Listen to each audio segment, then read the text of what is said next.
Hello అండి అందరికీ welcome to one more mini vlog. అయితే ఈరోజు ఈవినింగ్ ఏదైనా స్నాక్ లాగా కొంచెం కారం కారంగా తినాలనిపించి మా బావని అడిగితే ఏం చేయాలి బావ అని అడిగితే సర్వపిండి చేయమని అన్నాడు. అయితే కొంచెం నూకల పిండి తీసుకొని అల్ల కొత్తిమీర, ఉల్లిగడ్డ, జీలకర్ర, ఉప్పు, పసుపు, కారం, పచ్చిమిర్చి ఇంకా కొత్తిమీర కట్ చేసి వేసేసుకొని మంచిగా వాటర్ పోసుకొని కలుపుకొని ఇట్లా ముద్దలాగా చేసుకోవాలి. ముద్దలాగా చేసుకున్నాక దాన్ని కొంచెం పెద్ద పెద్ద ముద్దలుగా ఇట్లా డివైడ్ చేసేసుకోవాలి. డివైడ్ చేసేసుకొని తర్వాత ఇట్లా డివైడ్ చేసుకోవాలి. తర్వాత ఒక వెడల్పు గిన్నె తీసుకొని అందులో కొంచెం ఆయిల్ వేసి ఇట్లా స్ప్రెడ్ చేసుకోవాలి.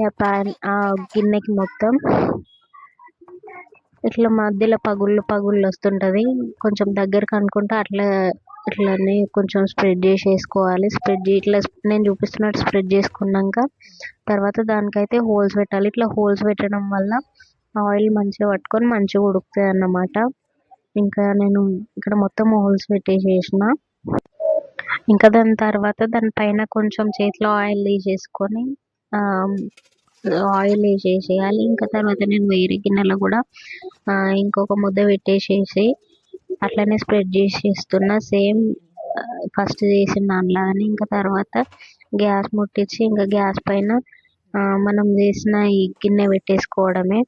పెట్టేసుకొని సిమ్లో పెట్టేసుకొని ఒక 10-15 మినిట్స్ ఉంచేసుకోవాలి. లో ఫ్లేమ్లో పెట్టుకొని మూతనైతే ఖచ్చితంగా పెట్టుకోవాలి. ఇంకా తర్వాత నేనైతే ఇక్కడ వేరే వైపుకి కూడా కాల్చుకున్నా. ఇంకా అంతే క్రంచీగా మంచిగా సర్వపిండి రెడీ అయినట్టే. చాలా బాగుంటుంది టేస్ట్. అయితే కన్ఫామ్గా ట్రై చేయండి, ట్రై చేయని వాళ్ళంటే.